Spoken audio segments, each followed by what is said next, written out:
Endi haqiqiy izzat sabablari haqida suhbatlashamiz. Birinchi izzat sababi bu islom.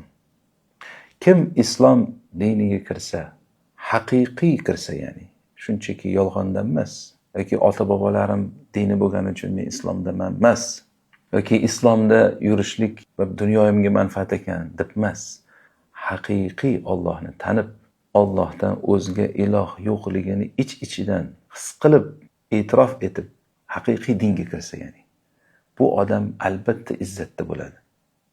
Alloh taolo bir oyatida aytadiki: "Va la tahinu va la tahzanu va antumul a'launa in kuntum mu'minin."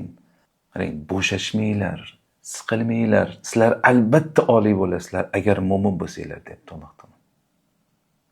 Bu oyat qachon nozil bo'ldi? Musulmonlar, sahobalar ya'ni qattiq zilzilaga uchrab, ruhan cho'kib qolgan paytida, Uhud jangidan keyin bo'lgan. 70 ta sahobiy yo'qolgan, shahid bo'lgan. Rasul sollallohu alayhi vasallam yuzlari yorilgan, tishlari singan, qancha aziyatlar yetgan musulmonlar juda zaiflashib, bo'shashib qolgan paytda nozil bo'ldiki, Alloh taolo aytdiki, bo'shashmanglar, siqilmanglar, albatta g'olib bo'lasizlar sizlar. Faqat mo'min bo'lib beringlar. Qani Alloh taolo aytmayaptiki, sizlar ko'proq armiya to'plashinglar kerak, ko'proq qurol yaroq to'plashinglar kerak, ko'proq ustinglarda ishlab trenirovka qilishinglar kerak demayapti. Yo'q, mo'min bo'lib beringlar deyapti. Mo'min bo'lsanglar albatta g'olib bo'lasizlar deyapti. Qarang, g'alaba, oliylik, izzat nima bilan kelar ekan? Iymon bilan, mo'min bo'lish bilan kelar ekan. Bu eng asosiy formula. Izzat formulasi. Iymon shunaqa narsaki, agar kishini mana shu iymondagi zaxirasi, ulushi qanchalik oshgani sari, shunchalik izzati oshadi.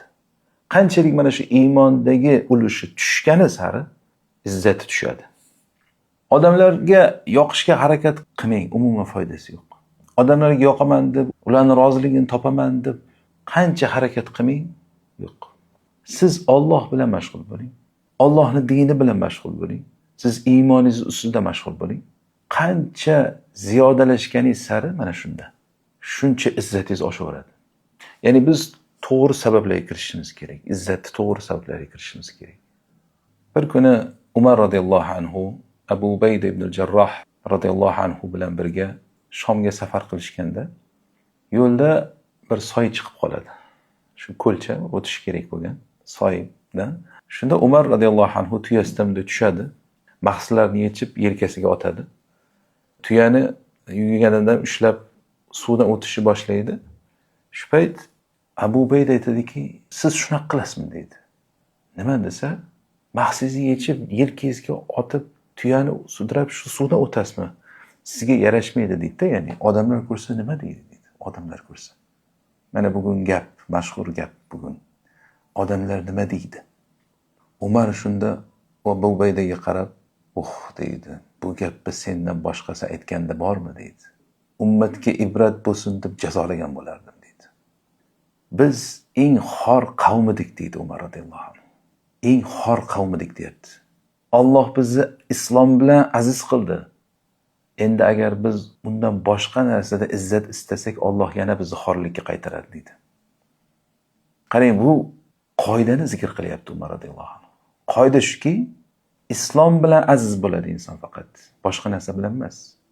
Agar boshqa narsada izzat istasa odam, xorlikka qaytaradi Alloh deyapti. Bu narsa Alloh taoloning dini, bizga berilgan nihoyatda katta ne'mat, buni qadrlash kerak odam. Agar biz uni qadrini bilmasdan boshqa narsa bilan izzat istaydigan bo'lsak, bu tortib olinadi degan. Xorlikka qaytamiz degan. O'zbillahi. Qizig'i, buni kim aytayapti desa, Umar radhiyallohu anhu. Ya'ni Umar ibn al-Xattob jaholat paytida ham kim bo'lgan? Nihoyatda Makkaning hurmatli, ehtiromli odam bo'lgan. U ana shu Makkaning kattalarini majlisida davlat ishlarini hal qiladigan odamlar qatorida bo'lgan u. Haybatli, hamma qo'rqadigan, hamma hurmat qiladigan katta tijoratchi odam bo'lgan. Shu odam aytayaptiki, biz eng xor bo'lgan qavm edik deyapti. Alloh bizni islom bilan aziz qildi. Lekin agar biz boshqa narsadan izzat istaydigan bo'lsak, Alloh bizni yana xorlikka qaytaradi dedi. Xolid ibn Valid Kisroga xat yozadi. Kisro o'sha paytdagi Fors imperiyasini podshohi. U paytda ikkita eng katta imperiya, bittasi Rum imperiyasi bo'lsa, ikkinchisi Fors imperiyasi bo'lgan. Dunyoni boshqargan bu ikkita imperiya. Fors imperatoriga Xolid ibn Valid xat yozyapti. Nima deb xat yozadi? Islomni qabul qilgin, ya'ni taslim bo'lgin, salomat bo'lasan deydi. Agar unday qilmaydigan bo'lsang, ya'ni islomni qabul qilmaydigan bo'lsang, men seni oldinga shunaqa bir rijollar bilan boraman, shunaqa bir armiya bilan boraman, ular o'limni yaxshi ko'radi deydi. Xuddi sizlar dunyoni yaxshi ko'rgan kabi. Kisro bu xatni o'qiganda qo'rqib ketib qolgan. Xitoy imperatoriga elchi yuborgan. Madad kerak deb madad so'ragan Xitoy imperatoridan, lekin Xitoy imperatori bosh tortgan yordam berishdan. Chunki u ham qo'rqqandi. Shunday zamonlar bo'ldiki, musulmonlardan katta imperiyalar qo'rqqan. Nimaga qo'rqishdi?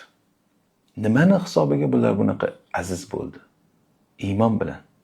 Mana shu ularning qalbidagi iymon quvvati hamma yoqqa ta'sir qilgan. Bo'lmasa musulmonlar har doim adadi kam bo'lgan.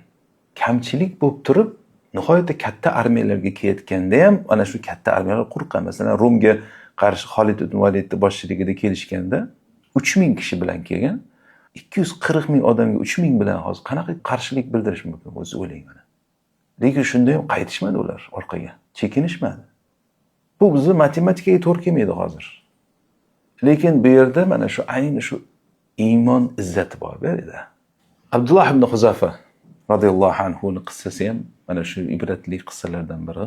Rum imperatorining oldiga olib kelishgan, chunki ular qiziqqan, o'zi musulmonlar qanaqa odam ekan ularda, bular qiziqqan. Shuning uchun Rum imperatori bir ko'ray shuni olib kelinglar oldimga degan. Olib kelishgan, birinchi 3 kun qamoqda, zindonda ushlagan ekan, och holatda, hech narsa bermasdan ochlikda tashab qo'ygan. 3-kuni cho'chqa go'shti bergan ekan. Shunda u yemagan cho'chqa go'shtini ham. Keyin uni olib chiqib aytishadiki, nimaga yemading? Sani diningda majbur bo'lganda yesa bo'ladi-ku, deyishsa, uni izzatim yo'l qo'ymadi deydi. Ya'ni islom ustidan kulmoqchisizlar. Yo, men sizlarning kulishinglarga qarab tura olmayman deydi. Ya'ni ularni qarang, dinini izzati deb turib berishini qarang. Keyin haligini hojga bog'lashadi. Kamonchiga aytadiki, o'ziga otmaganda yonlariga poylagan deydi. Har xil tarafidan o'q otadi. Qo'rqitamiz deb o'ylashadi-da, ya'ni. Keyin aytadiki, ya'ni podshoh, diningdan qaytsang deydi, bizni dinimizga kirsang, senga yarim molim beraman deydi. Abdullah ibn Huzafa aytadiki, agar butun mol mulkingni bersang ham deydi va qo'shni davlatlarni ham mulkini olib kelib menga bersang deydi, iymonimdan zarracha chiqmayman deydi. Bo'lmasa o'ldiraman deydi. O'ldirur, o'zi shuning uchun kelganman deydi. Qarang, mana izzat. Izzat shunaqa bo'ladi. Bu dunyoni o'tkinchi matohlari uchun o'zini o'qqa cho'qqa uradigan odam emas, bu aziz bo'lgan odam. Aziz bo'lgan odam Allohni kalomini oliy qilaman degan, Allohni dini uchun, Alloh uchun yuradigan odam bu. Mana shu odam aziz odamda. Ya'ni arzimas bir sotix yerlar, gektar yerlar deb, arzimas bir matohlar deb o'zini xor qiladigan odam emas-da. Biz aytdikki, al-aziz mutlaq g'olib bo'lgan zot. Demak, kim u bilan birga bo'lsa, u ham g'olib degan. Agar biz Alloh bilan birga bo'lib tursak, nima sinovlar kelsa ham, agar biz sobit dinimizda turib bersak, bilaylikki, albatta biz g'olib bo'lamiz. Biz Alloh bilan birga bo'lsak g'olib bo'lamiz. Mana bu narsani sahobalar juda ham yaxshi tushundi. Chunki ular Allohni yaxshi tanirdi. Alloh taoloning sunnati shuki, insonni oxirgi taqalgungacha sinaydi. Hech narsasi qolib ketadi odam. Hamma undan yuz o'giradi. Jarri yoqasiga shuni olib keladi Alloh taolo. Da mana shutgacha sinaydi. Dushmanni eshigingiz tegicha olib keladi. Qani turarmiga sobit qadam bu. Ahzob jangi ayni mana shunaqa sinovlardan biri bo'lgan. Makka mushriklari yahudiylar bilan til biriktirgan holda Madinani qirib yoramiz deb, Muhammadni o'ldirib yoramiz deb sallallohu alayhi vasallam shunaqa bir vajohat bilan kelishdiki, juda ham katta armiya. Musulmonlar u payt nihoyatda tanglik holatda edi, ya'ni qanaqa iqtisodiy jihatdan ochlik bo'lgan masalan. Ana shu paytda o'zi Nabiy sollallohu alayhi vasallam qornlariga ikkita tosh bog'lab yurganliklari va havo juda ham sovuq payt bo'lgan. Nabiy sallallohu alayhi vasallam sahobalarning o'rtasida maslahat qildilarki, nima qilamiz? Shunda Salmon al-Farsi radhiyallohu anhu taklif berdiki, biz Forsda dushmanga qarshi handaq qazirdik degan.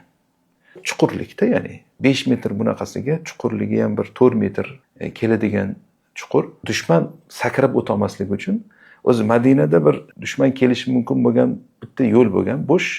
Sahobalar shuni qazish boshlashdi sovuq kunda, ochlik holatda dushman kelguncha qazib bitirish kerak bo'lgan sahobalar.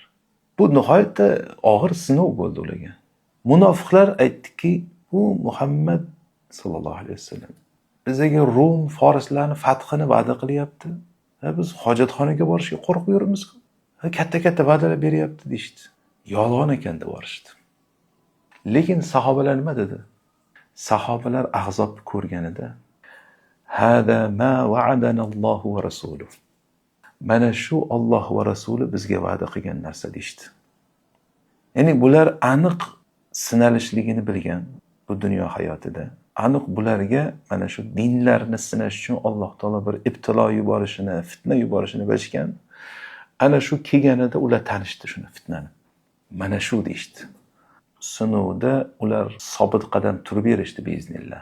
Qurol aslahalari jihatdan, adadi jihatdan zaif edi ular. Lekin mana shu turib bergani uchun Alloh ularga azizlik berdi.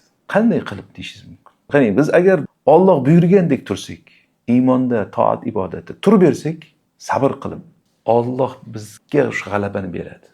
Bu kichkina ishlarda bo'lsin, kundalik ishlarimizda, katta mana bunaqa dushmanning ro'parasida turgan paytimizdagi ishlarda bo'lsin, farqi yo'q.